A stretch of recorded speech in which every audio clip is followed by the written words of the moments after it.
from the heart of rural France. This is the Keto Woman podcast, brought to you by me. Hello Keto Lovelies, I'm Daisy Brackenhall and I've spent most of my life struggling with my weight and confidence and have always had a difficult relationship with food. Even when I finally got to my target weight after weight loss surgery and eating low carb, I couldn't maintain it and I was miserable. I've been keto now for over 2 years and it has given me the freedom to fall in love with food again without the constant gain, loss, guilt, virtue cycle of before. Health and happiness is where it's at now, running on fat. Welcome to the Keto Woman podcast. Each week I'll be chatting to inspirational women, maybe even the odd man, to discover the secrets to their success so that I can share them with you. So what is keto? Keto is a way of eating that enables you to switch your body's main fuel source from sugar to fat. Who doesn't want to be a fat burner, right? But how do we achieve this? A great place to start is by keeping carbs under 20 grams a day. So things like leafy greens and above ground vegetables, plus some nuts and seeds and the incidental carbs you find in things like full fat dairy. Choose delicious fatty proteins and be free and easy with oily dressings on salad and butter on your veggies. Once you're in the swing of things, you can tweak it to suit you. Make your own personalized keto. You'll hear all sorts of ways to keto from my guests. There is no one way to do keto, no one size fits all. I hope to show you just how flexible and fabulous this way of eating can be. I'm not a doctor, and most of my guests won't be either, so we really can't give you medical advice. It's always best to consult your own doctor when making big changes to your diet and lifestyle, because they know you and your medical history, and so have access to the bigger picture. Wouldn't it be helpful to have one place where you could find all the links? Want to sign up to my new Patreon exclusive Facebook group, Daisy's Lovelies? No problem. How about subscribing to my YouTube channel? Please help me notch up my first 1,000 subscribers by going to links.ketowomanpodcast.com and following the YouTube link. Not following me on Instagram yet? Hit the Instagram button. You get the idea. All the buttons, all the links you need are at links.ketowomanpodcast.com. Thank you, Deborah Hoke, for supporting me and this podcast by making a pledge at my Patreon page. Do you want to hear your name here at the top of the show? Are you enjoying this podcast and would like to help me make more episodes? Then head over to my Patreon page at patreon.com/KetoWoman or hit the support button on the Keto Woman podcast website. It means a great deal to me and you will get to headline the show just like Deborah did today. This week, extraordinary woman Annette Bosworth returns for another 2-part Ask Dr. Boz show, where I put health questions to her provided by members of my Facebook group. If you haven't already listened to Annette's story, check out episodes 46 and 47, where she shares her own story, which we have an update to at the beginning of this week's episode. Based in Sioux Falls, South Dakota, Annette Bosworth MD is an internal medicine physician with over 19 years of experience helping patients overcome long-term chronic conditions through lifestyle adjustment, preventative medicine, and other therapeutic paths. She's been mentioned in media outlets ranging from CNN, Time, US News and World Report to Fox News. In addition to medicine, she loves speaking at town halls, jails, churches and universities. From politics to mission work, she lets her faith lead her to the next chapter of life, always looking for teachable moments. Along with her husband, she savours the adventure of raising 3 energetic, fast-growing sons through debate, wrestling, music and theatre.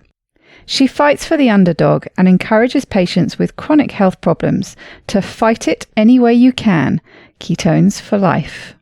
Annette has a YouTube channel packed full of videos, which you can find by searching for Dr. Boz on YouTube or checking out this week's show notes, of course, either by going to the website or via the links page at links.ketowomanpodcast.com. You can also find more information from Dr. Boz on her website, bozmd.com. It was great to catch up with Annette, especially with the news she has to share.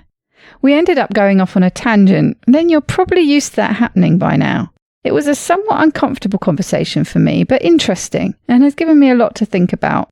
I won't bang on about what I think about it now, though. I'll let you make your own mind up. I hope you enjoy catching up too.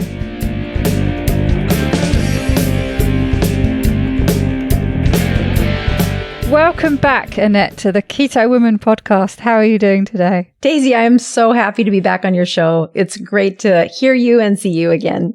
It's really nice to see you. What the listeners don't know is we've actually spent the last 2 hours together trying to sort out an absolute catalogue of disasters when it comes to audio.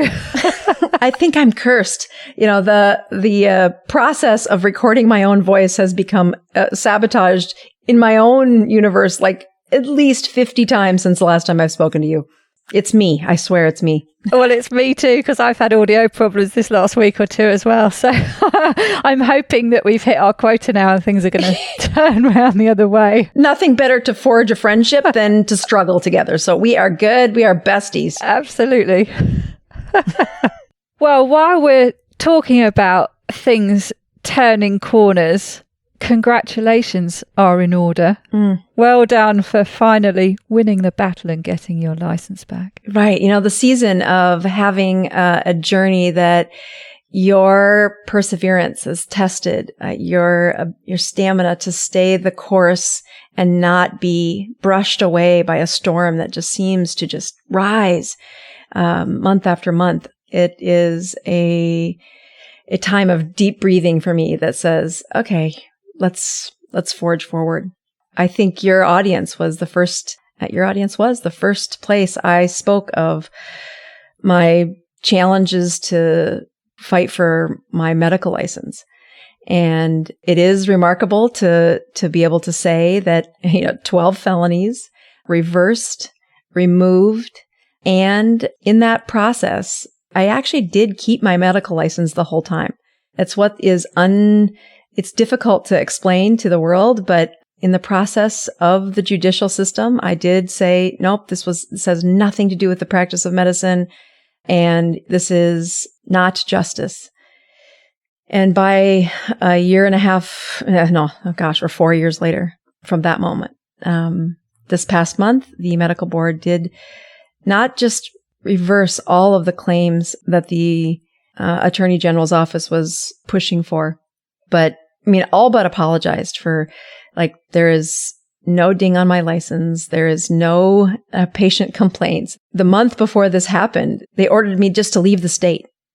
And I was prepared to do that. Just give me a chance to start over. This is too heavy. And I walked into a board hearing that was super scary, not allowed for public viewing, which to me seems even more frightening with the story that I've been through. And at the beginning, the Attorney General said, we want her license. We want it completely. And when we walked out of there, the medical board said, nope, you can't touch her license. There's no harm that should come to her. She doesn't need to leave the state. Some of the other goofy demands that they were asking were all denied by the board. And I was allowed to walk out of there. Actually, I ran out of there saying, go. So it is, as a physician who is committed to educating my patients and really pouring into the intimate journey that is the privilege of being a physician, I really think God knew what he was asking me to strengthen in these last few years to say, I've got a different path for you than I would have taken had I not gone through that stress. I wrote a book, first of all. I was never going to write a book. That takes a much slower pace, that protected time to mentally process and write down and edit and think. That doesn't happen in the busy practice. That the story happens to be life-saving for my mother. Yeah, that's a blessing. I'll take that. You can take my medical license. I'll take the story that I've had in the last few years and watch what strengthens me as an educator, as a provider, as a daughter, as a mother, as a wife. And those moments couldn't have happened if the pain of what was in the backdrop hadn't forced me to look at a different direction.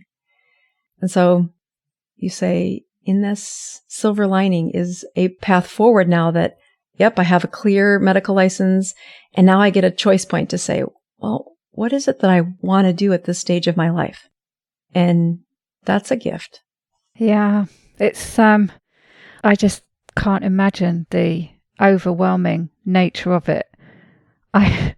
This sounds like a silly thing to say, and it is a silly thing to say, but I was taken to court once, to a tribunal, for my dogs allegedly barking. Oh boy. And it sounds completely trivial in comparison, and it is completely trivial in comparison, but the only reason I mention it is that was massively stressful for me. Massively stressful. And that was a tiny little thing in comparison to what you've been through for so long. I mean, that was, a relatively short, a few months out of my life. And it was constant migraines and constant stress. I couldn't sleep, all the rest of it. Well, this is everything about your life. This is you. This is part of you. And it's been going on for years. I mean, I just can't imagine. You must be sort of in this place where you almost you don't know how to feel. I must imagine there must be a massive sense of relief, but also this sort of sense of purpose, and this battle that you've been going through is suddenly over. And I can just imagine you being a bit sort of lost at sea and, I don't quite know what to feel. There's a boogeyman that's been looking over my shoulder, watching every moment. I'm not exaggerating when I say I've had black vans outside my house for the better part of 4 years on and off. And that does something to you. I have kids. I'm almost afraid to tell the stories because it sounds ridiculous. But in that, I have really learned that there is a foundation of strength that comes from my faith, seeing I can't see where this is going, but I know that there is a bigger plan and that I wasn't given these talents to waste them. And if it means that I'm supposed to change course and my medical license goes away, I'll find a way to use the skills that I've been given and honor that gift by using it. I don't think I could have said that 4 years ago.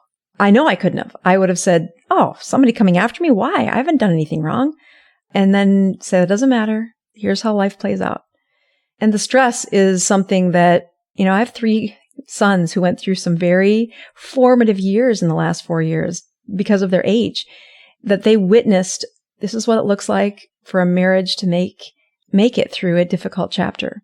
This is what it looks like to keep a unit of a family together when the whole world seems to push or exploit or stress the family, and say, it would have been easy. And I did have days where I'm just like, I'm staying in bed. I'm just going to stay right here. But that was rare.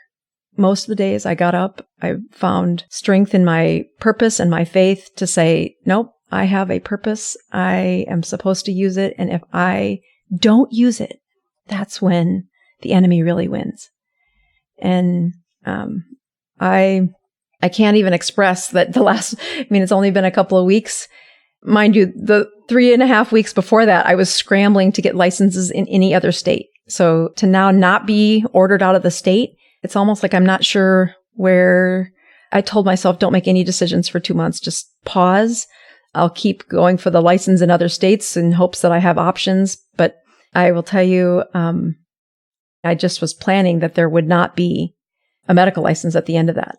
The hearing wasn't supposed to happen until for several weeks. We were planning on a medical license because the hearing was going to happen after I got a medical license in another place. So we got this 10-day warning, 13-day warning that says, nope, prepare your case, be ready to present. It's a trial in front of the medical board. And yeah, we had lots of layers of protection around us for all the right reasons. And I'm super excited to just move on to the next chapter. And I get to carry with me the blessing of becoming an expert in the ketogenic diet, not because I had this planned journey, but because it landed right here in front of me and I embraced it. I was incredibly curious. I dove deep. So now I get to go forward with that talent, that skill, right, on top of having a medical license. There's just a lot of authority that comes with that I don't know which way I want to use that, but to remove it without honest cause. So yeah, to have that assignment or that burden without a cause was what really said, okay, there's bigger injustices in the world. I'll find a journey forward. So to march forward with the skill set of being an expert in the ketogenic diet and being an internal medicine physician licensed in the United States, there's lots of opportunities. There's lots of places I can find a rewarding path forward. You did laugh at me. One email I sent, I said, I guess they're not going to actually apologize. You did laugh. Yeah, like my resources and 4 year, it's actually longer than that, but since the arrest, it has been 4 year. 2014 was when I was arrested. It's 19. So 5 years. Gosh, who's counting? I guess. So 5 years since the arrest, 4 years since the trial. And yeah, it totally changed the trajectory of my career forever. You can't undo that. But like you say, maybe for the better. Yeah. It's cost you an awful lot of money and an awful lot of stress and heartache. But yeah, if you would have said to me, Dr. Bosworth, what would you pay to prevent your mother's death, to restore her life completely? I couldn't have found a number big enough. So when I look at the price paid, it still is this journey that says I became an expert because I was caring about the most important patient in my world, which was my mom. And God had provided me the space to sit still and serve that one patient completely. And now, because of that, the ripple effect of the number of people that have read my book, read her story, seen the way I explained the science to her and what we needed to do for her, it's helped more people than I could have ever helped in that many years. So yeah, what a blessing. Isn't it strange how things work out sometimes? Yeah. I think it's also the look. Like I have had other colleagues go through some serious tragedies in the last few years, addiction affecting their families and, despite them knowing how to help them, couldn't course correct, burying children. And you say, in all that midst of pain, can you find the motivation to look for the opportunity? And I really have to give my husband because there are days where I was like, forget it. I'm going to go I don't even know what. I grew up on a farm. I guess I'm going to go do hog chores. I was returning back to the primary thinking that I had as a 10-year-old girl. And it was his guidance, his words at a time where the depth of sorrow and pity and patheticness was very all-consuming, saying, are you going to choose this answer or are you going to look around and say, what other opportunities? Find it, fill it.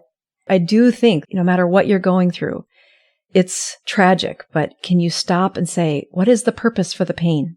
And when you can find that, there's life in that. There's life. And I don't mean like a martyr. That's not it at all. It's saying, okay, I'm here. What could I do? And it's those types of paradigm shifts that make the heroes of our world, saying, despite the tragedy, it would have been easy to give up and say, you win, I'm done. Instead, I wrote a book. I pushed publish, which is the bravest moment probably in the whole event, saying, can I show people what I'm thinking? I've already been chastised for that in respects to, standing up and saying our community needs a different voice of people creating healthcare for the underserved, for the people in my community. Let me add my voice to that. And to look at the push I got to say, silence, discredit her. And then to come up with, oh, by the way, this is going to be outside the normal stream of medicine. And we're going to ask you to stand alone because there's not a lot of people saying this message. And then do it with the confidence to say, no, look what it did to my mom. Number one person that I will show you a story where she wasn't young. She wasn't spry. She had all kinds of problems. And yeah, just this last month, she has for the first time at now, today's her birthday, so 75 years old. She has normal white blood cell count. Wow. Yes. That's a nice birthday present. Take that. Yes. Off of chemotherapy, has been, and she feels amazing. So that's a win. I'll take it. That really is a win. What nice news. Yes.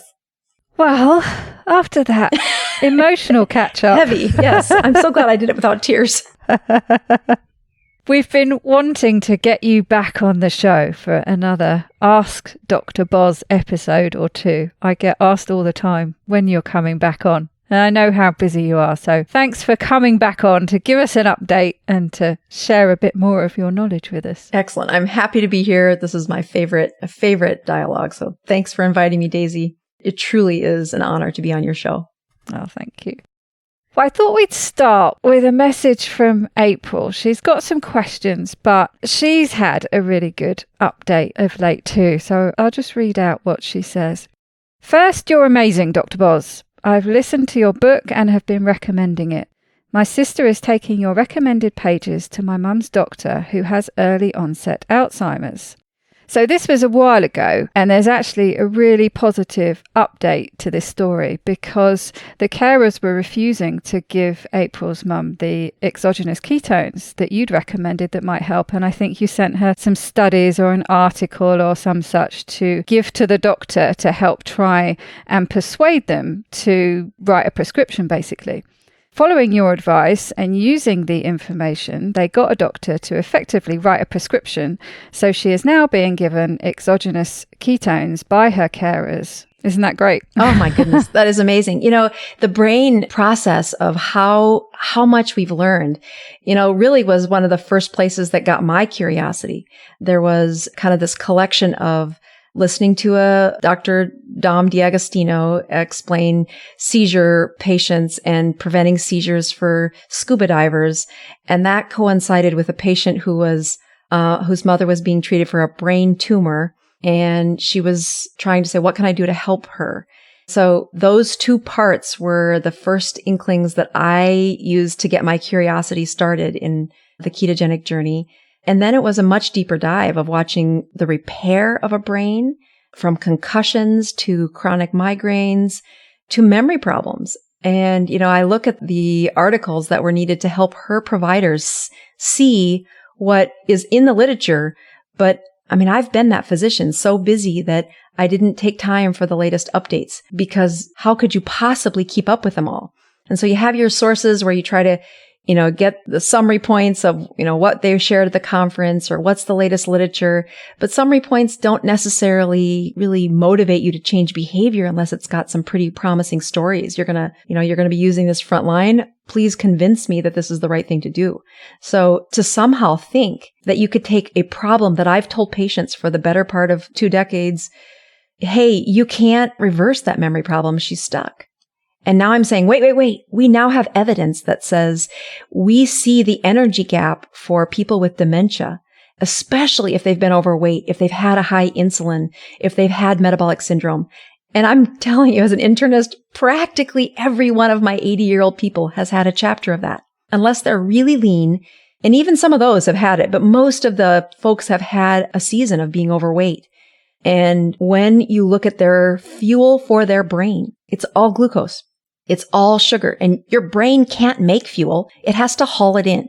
So the little receptors, the little trucks at the blood-brain barrier are pulling in the glucose, and then your brain runs only on glucose. So as soon as you get that 2-hour, 3-hour mark while you're not sleeping, to ask your brain to work, you're going to sink. You're going to have the munchies. You're going to have that shaky feeling.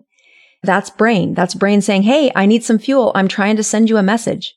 When we saw that in as little as 4 days of a strong, high amount of ketones in that blood, the blood-brain barrier will take those ketones along with glucose. Glucose is one truck that's getting pulled over the blood-brain barrier, but ketones were also being transported into the brain.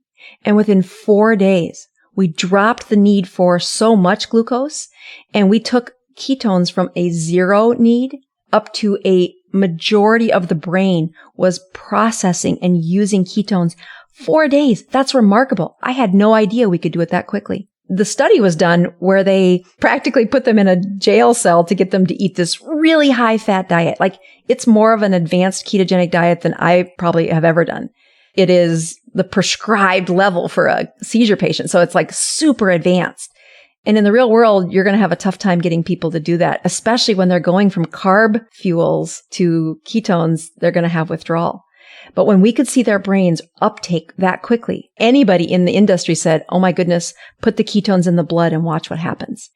And as I've used that for my patients with memory, they're in nursing homes. And you say, okay, what's the worst thing that's going to happen if I give you supplemental ketones for the next 2 weeks? Maybe they'll get a little diarrhea when we first start it. Okay, let's do it. Bring the patient back in 2 weeks. And I cannot tell you the heart-stopping transformations of people that I just had assigned to the rest of their lives to be in a nursing home, that adding ketones improved the quality of their life, improved their memory. The 2 weeks was the first awakening where their depression was less, their concentration was better, their energy was better. And what the studies have continued to say is when we see memory problems, one of the major thought patterns throughout their brain studies and biopsies at death and, lots of people looking into what's going on is there's an energy deficit, that we're just barely meeting the needs of the brain's energy by only using glucose. And of course, with that 2-hour window, the danger of a 2-hour window is, especially in somebody with memory problems, is you're going to constantly be running out. So the brain will just shut down. When you added ketones, not just for a one-time dose, but now you've got a body who's burning them most hours of the day, you end up with a whole awakening of the mitochondria, of the metabolism inside the brain that was offline. It was done. We're like, we don't have any fuel. We're shutting down. And they did. They just barely trickled that metabolism alive. So it's like a dormant mitochondria. To wake it up and then fuel it for a good 5 to 8 hours on a ketone, as opposed to the flash energy of a glucose, these brains stuck in memory problems have a new lease, have a new return. And what a rewarding moment as a physician, but also as community members for people who I know have suffered with that just loneliness of what happens when you get dementia. It is a tough road from the moment they get that until they die. Yeah. And it's lonely. It's really hard to understand what it's like to not have that memory and to restore that, even in a partial way. I mean, I've had 2 of them return out of the nursing home back to their homes. That's amazing, right? Really, yeah. The rest of them, it's this literature, I actually really was able to master and ask some of the questions before I started advising it to patients when I was at the Metabolic Health Summit. And that was in January, February of 2019.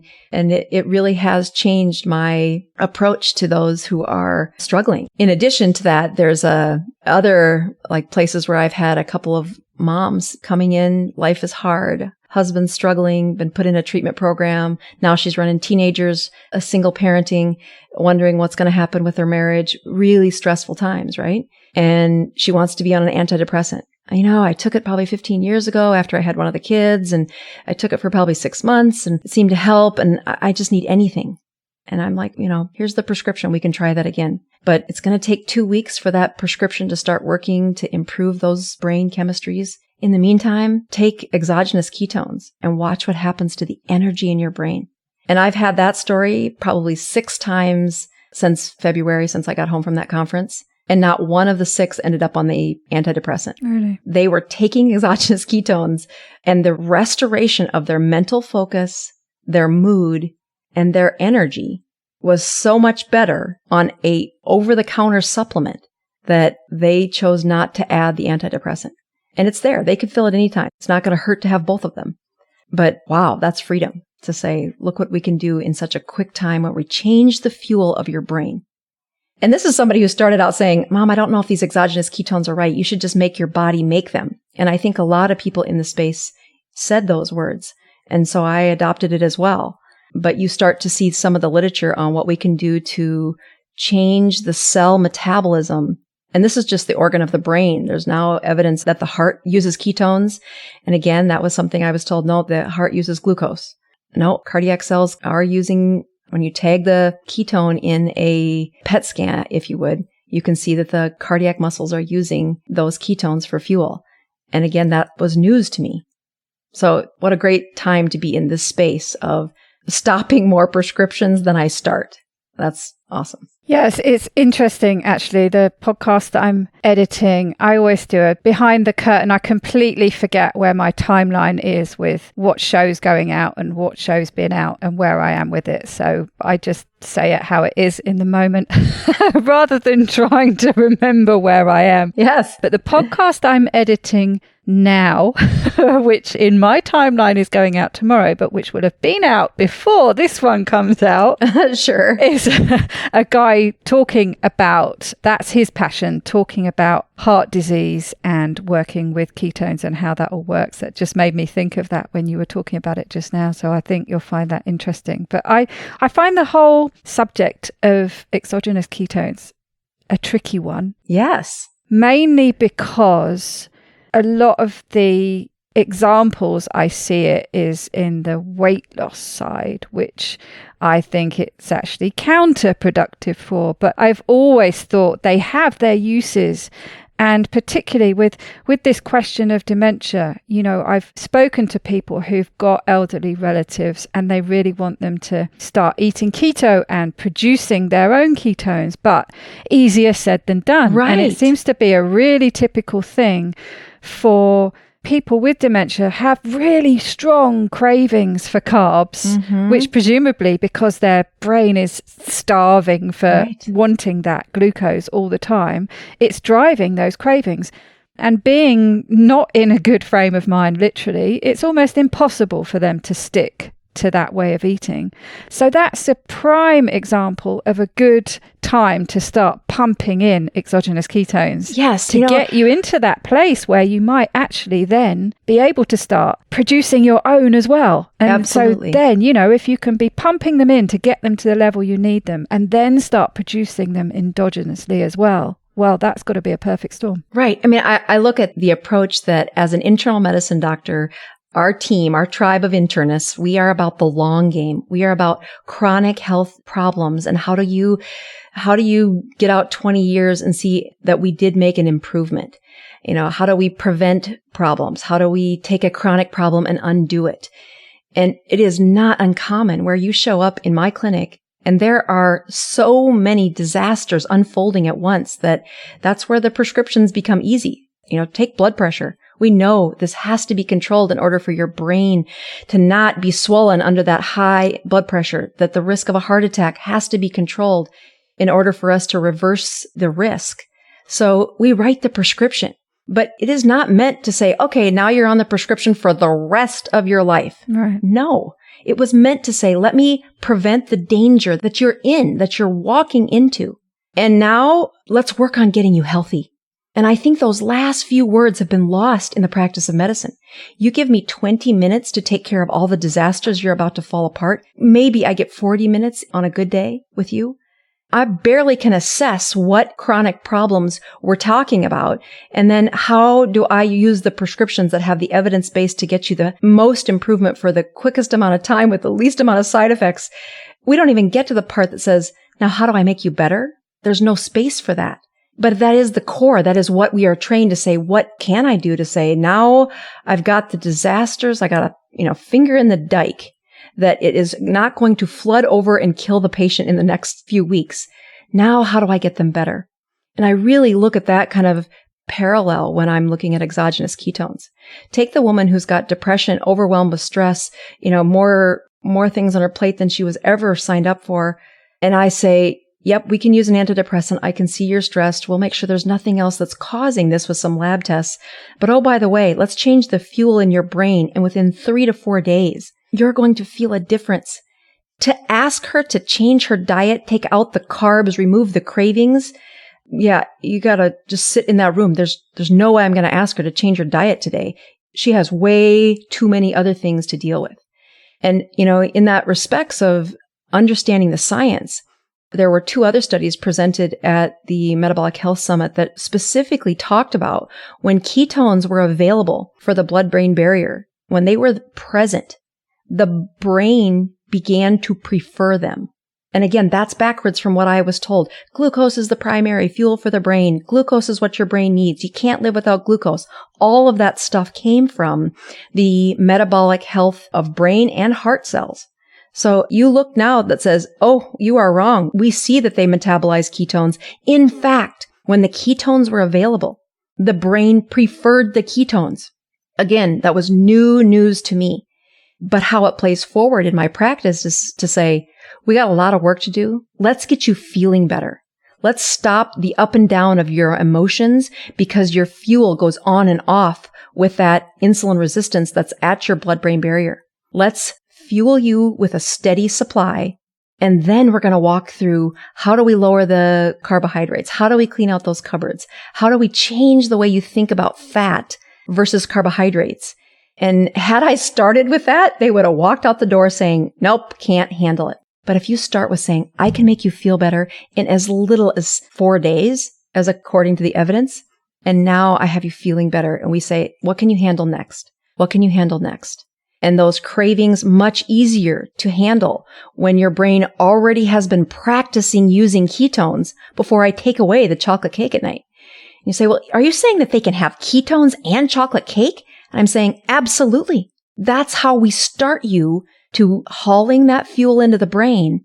And then once the ketones are available to the mitochondria, they are preferring the ketones once they begin to metabolize them. Once the ketones were inside the blood-brain barrier, they got metabolized. They got used. They got burned as energy. And that was the first little on switch for that specific mitochondria. Tomorrow when you add them, he's going to use them and maybe his neighbor.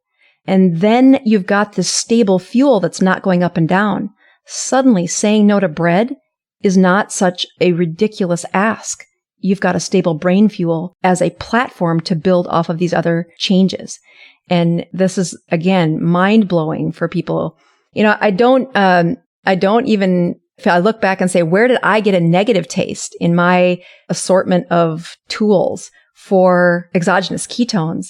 And it was the literature I was reading when I first wrote that book, which was, yep, we can do this. You know, there was a fight over, is it racemic or ketones or non-racemic? And can you use, it was kind of all this science that they were all excited about fighting over it. And nobody really talked about improving symptoms really well. There was a battle going on. I wasn't sure what it was talking about. As I continued to listen and I watched two experts debate the case, I'm like, yeah, I think you guys are fighting over something that never shows up in my clinic. Just come to my clinic. I have depressed women. I have people whose brains aren't working well. I have people whose hormones have been turned off for years because they've been on a low-fat diet, and there's been nothing to make those hormones from. If you're telling me that I can use a supplement to get them on the right path, and then I have supplement until you get this mastered, and then we can stop the supplements.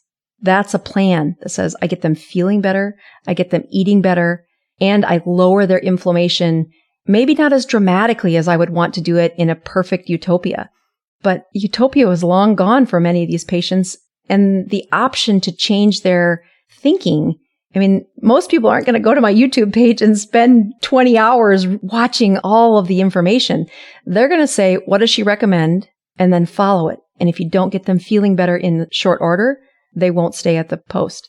I look at other things that I've, when you first went on the ketogenic diet, were you perfect for the first year? When I first went on it, when I'm still on it. Right. I am the most far from perfect person you'll ever meet. But the thing that I've been thinking about as you've been talking about this, I struggle with exogenous ketones. And the reason I struggle with them is because certain companies and the way they sell them leaves a bad taste in my mouth. That's the element that I struggle with.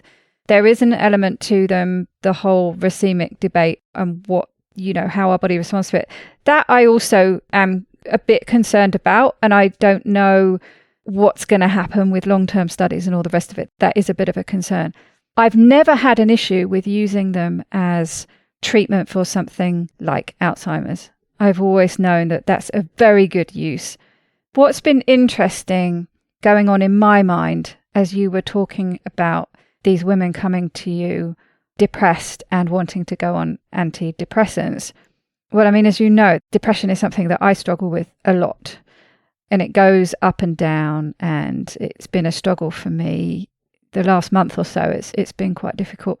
And I know that when I start pumping out enough ketones, I will start feeling a bit better. It won't necessarily completely sort out the depression, but it will help. And I know that, and I know it takes a certain amount of time, and I can usually force myself into that if I've gone off the wagon a bit, if things have gone wrong for me, if everything's sort of gone into a spiral. I know how to start turning that spiral the other way is to start producing ketones. But it is difficult, and the only reason I push through it, I suppose, is because I have the experience multiple times of knowing that it will work. Right. But I know how difficult it is for me being in that frame of mind, having the experience and the knowledge to know that it will help to eat a certain way. But for someone who's feeling all those things, who someone tells them, oh, you could feel a lot better, your depression could be a lot better if you started eating keto. Well, it's true. Mm-hmm. The chances are I probably would. But if you also understand how that person is feeling, just like you were saying, They can't do it. Right. They can't do it. It's the same conversation I've had with you and other people about the weight loss surgery. Mm-hmm. The place I was in, Right. of course I could have done it without. Yeah. But in the place I was in, I couldn't. Right. And it's the same with depression. So if you're looking at exogenous ketones, the way you're talking about using them is this short-term emergency medication, if you like, that's just going to lift you up to the place where you can start handling lifestyle changes. Yes. That will then start seeing you through for the years to come, for the rest of your life. But you start talking about those kind of changes now, and it doesn't seem that much. Oh, is it really going to kill you to stop eating bread and to stop eating cake and all the rest of it? Well, actually, at the moment, yes, it feels like it would. It will kill me. Absolutely. You've got to be in the right frame of mind to be able to handle that. Yes. And if giving someone exogenous ketones could it's like throwing someone a buoyancy ring out there who's drowning. If it can just get them up high enough, yes, to start making those changes, then yes, that's something I can get on board with. Right. So the other place that I look at that is, take my journey. Beginning of this podcast shared an incredible depth of struggle. And I am a very disciplined person. I know the science that would say, if you fell off the wagon, if you're not feeling good, just fast for a few days, you'll be back on the wagon. And I'm like, no, I can't do it. But as soon as I would add exogenous ketones, and especially since I've been reading the evidence over the last year, when I would find myself having a glass of wine, it would really slow down my thinking for the next day. And part of that is just being in a slump for as long as happens with this story. But then knowing that when I would take some exogenous ketones, it would at least give me 3 hours of really good mental focus. And what I found was at the end of that mental focus, ketones are an appetite suppressant, so I wouldn't be hungry. I get why the people are using them for weight loss. They are an appetite suppressant. I didn't take it for those reasons, but do I use food to comfort me when I was sad? Yes. When I was scared, did I use food to be the soothing agent because it's easy and accessible and there are currently no laws against that one? Of course. Unfortunately, having been insulin resistant, like most of the women my age, that ignited the return of inflammation, the return of a sluggish brain, and it didn't take but 3 or 4 days of not following the rules. Now I'm off the bandwagon. It's too hard, and I can't find the energy to get back to the right place again. At first, I looked at every single one of these exogenous ketones has a sugar substitute in it. They're kind of a nasty taste. Without that, they're a salt. And at first, it was the sugar substitute that I kept pushing against. Okay, I could have the ketones, but I wouldn't want the sugar substitute with it because it would make a sweet taste. And once I have a sweet taste and I want more, at least that's what I told myself. But then I started doing, okay, I have some on supply that when I feel like I'm in a slump, I'm going to mix it with a little bit of cream and ice, and I'm going to sip on it. Just a few tablespoons worth. And I would check my blood ketones and they would be 5.6. I never got that high of ketones when I was fasting, or at least not a 48-hour fast or something. But what would happen is that it wouldn't just help me for that moment. The rest of the day, I would have less cravings. I would make better choices with my food. And then the next day would be a little easier. And the next day would be a little easier. So if I look back at the perfect keto diet, it would have black coffee instead of coffee with heavy whipping cream. Well, I like the heavy whipping cream. I like the butter in my coffee. It tastes good to me. And that satiety is something I needed to practice for the first, I still do that, but amazingly, that's become my comfort now. And I don't think I could have completely arrived at satiety from these high fat foods had I kept those sugar substitutes too heavily invading my world in my first year of a ketogenic diet. But I would make the exception with exogenous ketones because of how much it did shift my metabolism. It did improve my energy. My mood did get better. And then it wasn't just me. I thought, okay, maybe that's just me. And you go to the conference to say, oh my goodness, look, they studied that. It wasn't just me. Yeah. It's really hard. And I still really struggle. I still really do struggle with them. And I think it comes back to the sales methods of some companies and the claims that are made. And that's always going to be a problem for me. But if I hear stories of people using them in specific, intelligent ways, there's someone I want to interview who's doing research into the use of a specific type of exogenous ketones, I believe, for treatment of migraines. Obviously, that's something else that interests me. So it's their use, and if it's used in a particular way, then possibly I am open to that. I really, really struggle just because I see so often it being sold as this magic pill. Take these things and you're going to lose weight. Take these things. And so many people take them and gain weight because ultimately you're just pumping this extra energy source in there. And so you're not going to lose weight. But somebody else, like you were saying, can take it in a certain way and it helps them. Right. You can tell, can't you? You can see the expression on my face. I really do struggle just because I suppose it's also having been that person who's so vulnerable to that being sold that magic pill and a very expensive one at that. I'm the kind of person who will grab onto that. I think I might have been one of these people who bought raspberry ketones at one. You remember those things that were sold because they told you nothing to do with exogenous ketones, completely different thing. But because I was sold the hype that I would lose weight by taking them, and it was just another thing. And I know exogenous ketones are a different thing, but it still falls into that category a bit, and a lot of people are sold them and take them and for nothing. And I don't like that. Here's the perfect, as you're speaking, what I have in my head is I imagine the woman who comes in and says, yep, I'm new to the community, I would like a new doctor, I've been on Prozac for 25 years. And I introduce the idea that Prozac was never designed to be 25 years of anybody's life. It was meant to help you in a season where you were having a difficult time. And as soon as that season was stable enough to help you work on the ways to restore your neurochemistry to its optimum production, we should have done that. As many times as I've had that conversation, it's almost tearful that the woman says, nobody told me that. Nobody told me that I was done with it or I could be done with it. How do I do that?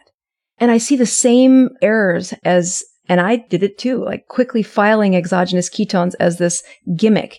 Like you should do it the hardcore way. I mean, I look at my heroin patients and say, you shouldn't use the Suboxone to get off of heroin. You should just suck it up and suffer. And you're like, yeah, they're going to fail. They're going to return to their addiction. It is real.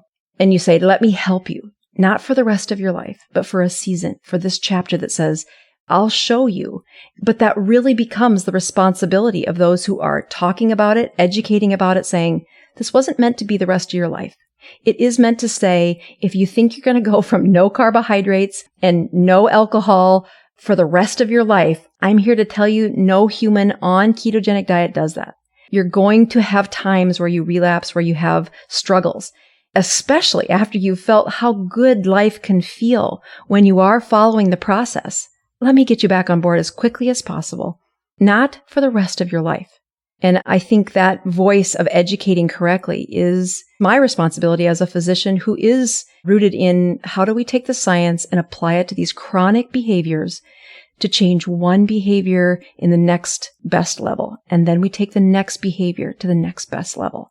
And that's the root of internal medicine, improving chronic disease with the steady, sustainable outcomes. I see them as a tool for people struggling, for people screwing it up, for people having mental slumps, and for the folks who are saying, let me just see what it would be like. How would I feel if I was on a ketogenic diet? And I tell them, I want you to sip on exogenous ketones for 2 weeks. Don't change anything about the way you eat. And they come back saying, all right, how do I do this keto diet? Because this was the best 2 weeks of my life. Usually it's like a week. They're like, this past week has been amazing. You're like, welcome to the keto diet. Let me show you the rules.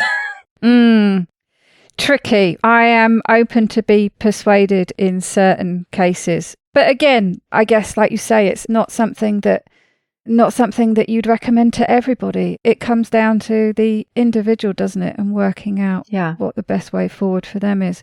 And yes, if you put someone in front of me and you could 100% guarantee that the only way that they would be keto in 6 months was to spend 2 weeks taking exogenous ketones, I mean, I would take that option. Right? Yeah. I look at that saying, I don't want to take a blood pressure medicine. I don't want to take, I've had this conversation. If you think doctors aren't salesmen, you just haven't been in the exam room long enough to say, I know you don't want to take a pill, but let me show you the risk you're taking. I can help you get there. Not today. It's going to take us time. You have this thing called human behavior, and that doesn't change on a dime. It changes gradually, one notch in the right direction. And there are rare stories like my mom who said, okay, I'll do this. And we did it together. She changed on a dime. She's now 3 years out and in the best chapter of her life, honestly. That's the rare story. Yeah, absolutely. And I do think that endogenous is always going to trump exogenous. One of my other major things I tell you about the brain, the anti-seizure and those, plenty of experiments done on exogenous ketones there. But when you look at how can we, repair Alzheimer's? Can we prevent Alzheimer's? Can we take that brain injury from a concussion 30 years ago and do the best we can at, fixing what we could? And that gets to the whole art and science of autophagy. Well, we don't have evidence that autophagy can be as predictable with exogenous. That needs to be your own system.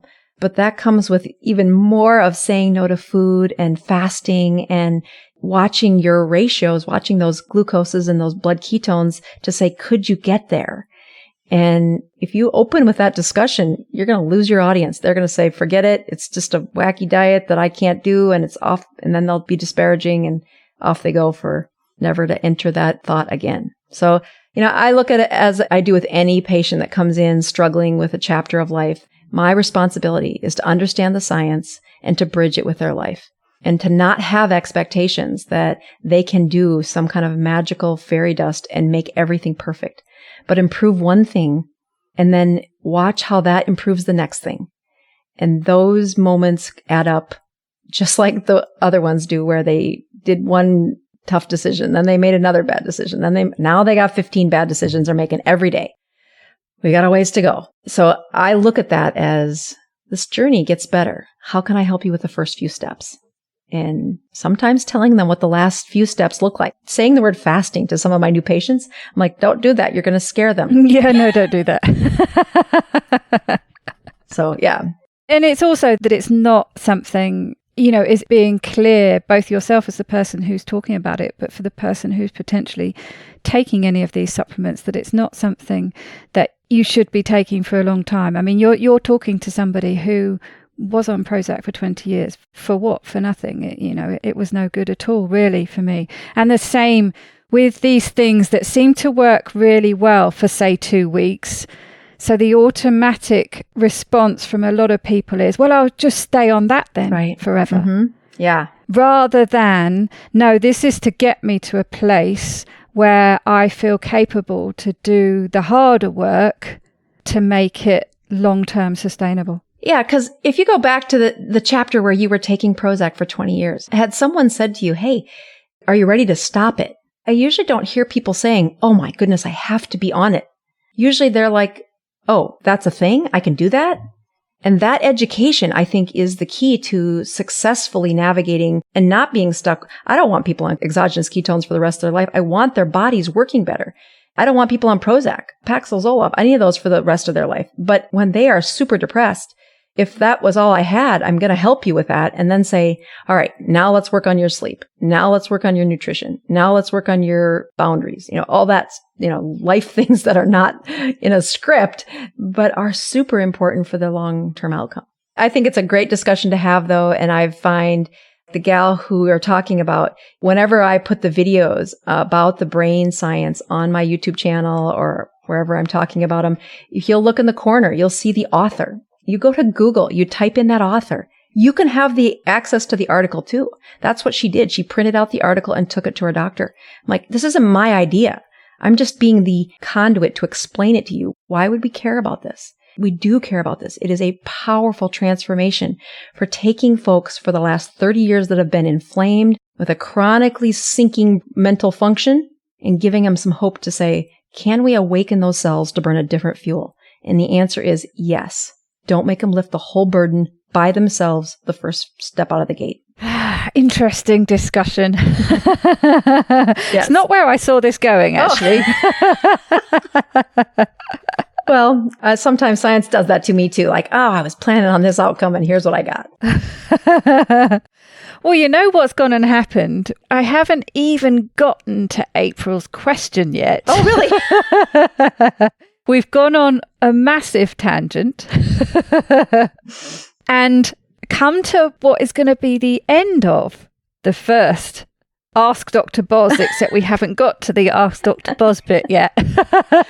Well, I will contend that even if we didn't answer her question, we will get to it in the next one, and know that this discussion that we just had is the root of so many of the questions that come into my Facebook and my YouTube page, and I have failed to respond to them. So I do think you're going to see an audience who gets educated by the conversation, and we will definitely address the question in the next recording.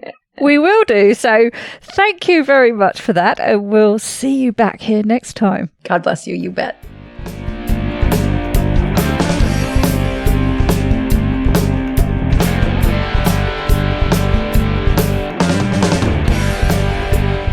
To get the resources and links from this show, please go to ketowomanpodcast.com/episodes. Please share this podcast with as many people as possible by sharing one of my links or just taking a screenshot of an episode that you enjoyed. Reviews really help raise the profile of the podcast, which gets it in front of more people, but also helps me attract a wide variety of guests. So please take a minute to leave a review on whichever podcast app or platform you like to listen on. It doesn't go unnoticed by me, the people who regularly like, share and comment on my posts. Your support really does mean the world to me. Thank you. Are you enjoying this podcast? Help me make more episodes and videos by making a pledge at my Patreon page, patreon.com/KetoWoman, or simply hit the support button on the Keto Woman Podcast website. Don't forget to join in the fun on the Keto Woman Podcast Instagram and Facebook pages, and Daisy_Keto Woman on Twitter. Are you my next extraordinary woman?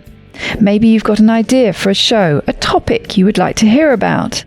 Let me know how I can tickle your earbuds by dropping me a line at daisy@ketowomanpodcast.com. This week's end quote is from Roy Bennett. Your hardest times often lead to the greatest moments of your life. Keep going.